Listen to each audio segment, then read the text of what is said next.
Here we go, guys. They're about to put up the extendable ladder look. So they're just testing the machine, so we're just gonna show you it so you can see. I've had to move 10 meters away because there's a 10-meter cordon. I'm hoping I'm far enough away for them. If they need me to move, I'll move again. Is this far enough away for you guys?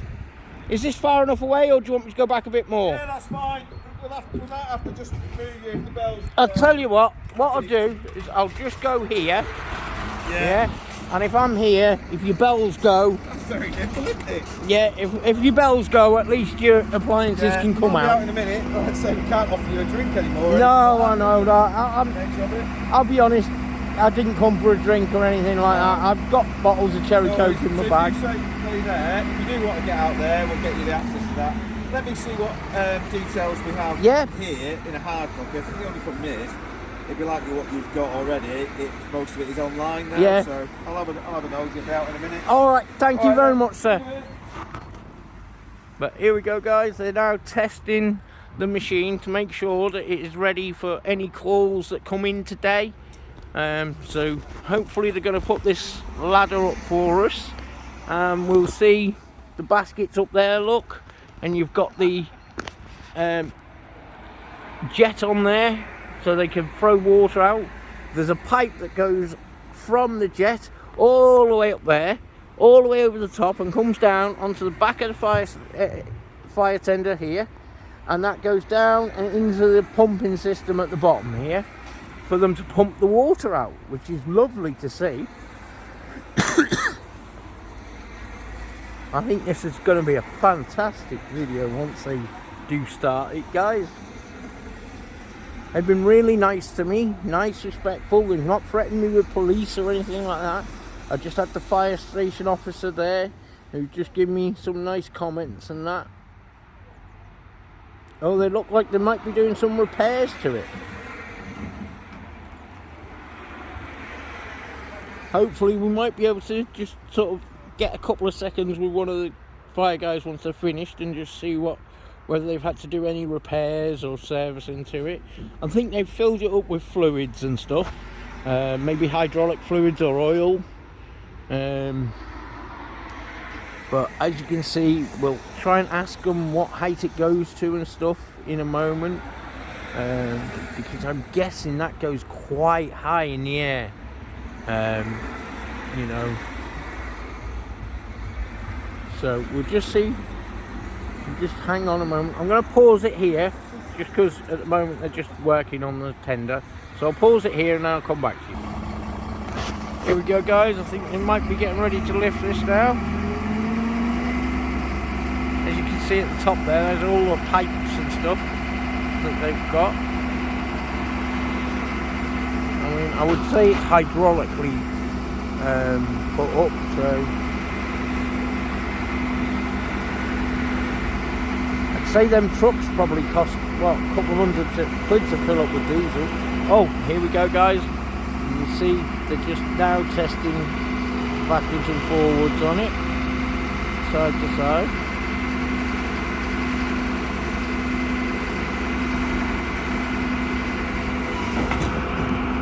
This has been a very good interaction with the fire service, guys. So please give them that thumbs up, give them the like, hit that subscribe button for me. You know, I will, on my other story about these electrical appliances, I'm going to include their press release that they've given me as well. So we will do all that as well. But guys, please hit that like, hit that subscribe, and hit that share button, guys. Because this is a well worthwhile, you know, group, the fire service. I mean, we don't normally audit fire services, but I did ask the press office to give me an interview on the electrical appliances that are going on fire, not just in the local area but nationally as well. So what they're asking everybody to is register your washing machines, your cookers, your tumble dryers, any electrical appliance in your house, TVs, so that if there is a recall or anything, the companies know where their appliances are. So even if you've bought a second-hand appliance, guys, please just go onto the website that's on the other story about electrical appliances, and please just, you know, give these guys some love. Oh, we might just have another engine coming out. I'm not sure, but there is the other. Oh no, the fire officer's coming out again. He's bringing me some information, so I will upload that as well. Me again. It's not that interesting. You're all right. Can I ask, how high does the ladder go on that? It's an easy one. It's written on the side of it, 27 metres. 27 metres. That's its full extension, yeah, it's full reach. It's just that's quite an interesting one. Not related to what you were saying, but that happens. We work quite close with the lifeboats, RNLI, and obviously that's done within the community, so that would be an interesting one you'd be able to film. The only thing I'd say is that, again, because of where we are with the virus, that one's been slow to roll out again. Yeah. That's quite an interesting one, a safety rider. This is the one, that's for road safety again. Yeah. And that's in partnership with Suffolk. Yeah, this one here, this is probably the one you've looked at online. Yeah. Digitally, and that's just a hard copy of it that we tend to take out with us. Yeah. I don't know if that's any good to you. Yeah, that would be brilliant. The main one we look at now is this bedtime checklist. Yeah. And it does have elements of the electrical safety. There we go, guys. That you've mentioned in there. But I'll leave you with that, and you can film that and stick it out there. There's quite an interesting bit about charges, actually. Yeah, what I'll do is, when I get back, I'll do a third video of the whole thing. There was going to be an update to this about e-cigarettes. I'm not quite sure if it actually did it yet. There's a bit there, cigarettes. Yeah, that's normal cigarettes. They were going to add to this about e-cigarettes, but that's in the pipeline. Yeah. About charging. I mean, what I'll do is, I only live across the road, so what I'll do is I'll write down my name. I mean, my email address is wheelsmedia@gmail.com. Right, okay. So if you ever do get anything, you know, or you get a chance to have a chat to me, if you just send me an email, I can always pop down and see you whenever. Yeah. You know, I just don't want to disturb your operations. No, that's absolutely fine. You're like, this is you're allowed in this space, obviously. Oh, you just bear in mind, like we said, the conversation we've had, and obviously there's a 10-metre area, but they'll come and tell you if you. Yeah, I don't want to break it. Are they servicing the machine at the moment? No, so what's running here? This is an ALP course, so these guys will go onto the watches and be instructors on the watches. Right. One of the gentlemen there is he trains instructors, so he's an instructor, if you like. Yeah. He's there running through that course with them now. We've got a guy called PJ Audits, and he actually used to be a big up to PJ. He used to be a trainer of people driving lorries.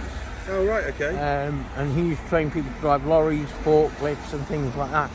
So, you know, I wouldn't be surprised if one day you do get PJ coming and standing out here and doing a video at some point. Yeah, that's no problem. As I say, we don't tend to do the fire service because we never get a bad interaction with them. Oh, that's good to hear. Every time I've seen one to do with any fire service up and down the country, they've always given us good interactions. So we don't tend to do a lot of revisits. Once one person's done the video, others will mirror that video on their sites. So it just saves. You know, with police stations, they've got 10, 15 different auditors going out.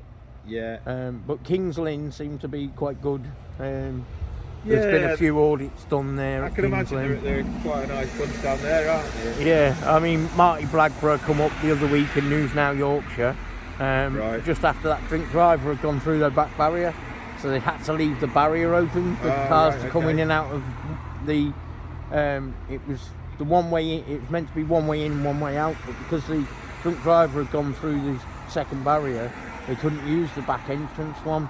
Right. So they had to leave. This is the police station here, yeah, isn't it? King's Lynn. Yeah, I remember they had that up for a while. Yeah, and they had to have the barrier up, so when News Now and Marty Blackburn come, they actually got into the back station yard. Right, because it was open, and the sergeant come out and he was nice and polite with them. He just said, "Look lads, sorry you can't be in here, this is a restricted area."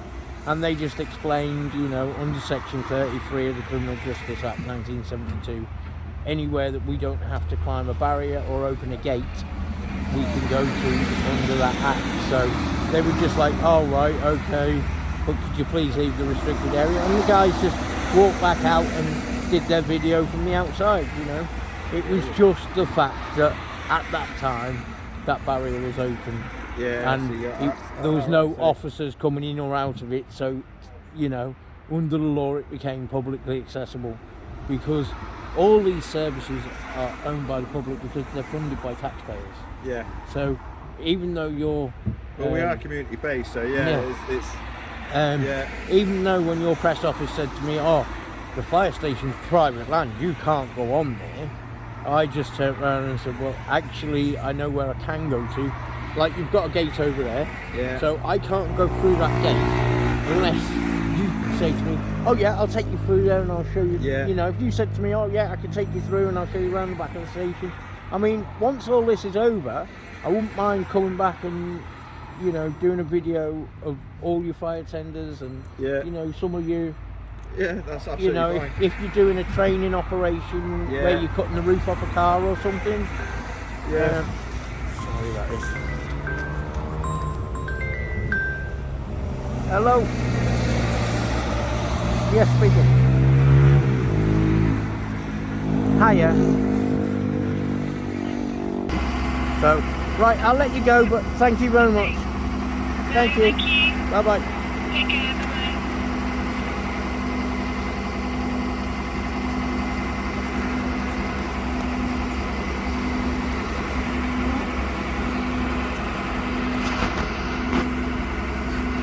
See, there you go, guys. Don't know if they're going to put that up or if they're bringing it down now.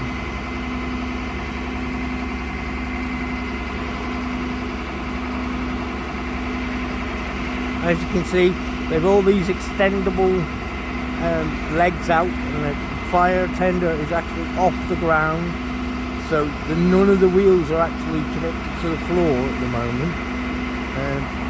I don't know if you can see that yet. When they do bring it down, I will just ask them if they mind if I just go and get some close-ups of what's on the bucket and that. But it goes 27 foot up in the air, the fire station officers just said to me. And I'm hoping I can just sort of find out how much water they can throw onto a fire from it and that.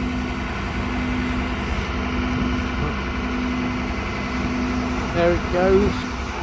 These guys have just learned how to train people on this machine, so it's quite good to watch. There we go, it's now coming down, as you can see. The ladder will touch to the roof, I believe, once the basket was on the ground of the truck. No, the ladder stays a couple of inches from the roof of the cab.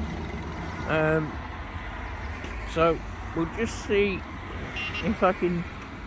Am I alright to come forward now, guys? Guys, am I alright to come forward a bit now? Alright.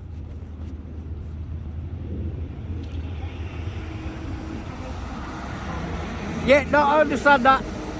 I just wanted to ask, how much water do you throw out on that? So, how much water comes out when you're spraying, like, yeah?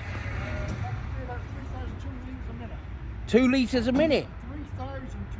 3,200 litres a minute, guys. Whoa, that's a lot of water for that. 3,200 litres a minute. Right, anyway, guys, there we go. Right, guys, I'd just like to say thank you very much, and please check out Wheels Media on YouTube. You'll see yourselves on there tonight. Alright? Right, guys, give these guys a big thumbs up. Give them some likes in the comments, guys. Alright? Thanks. Bye.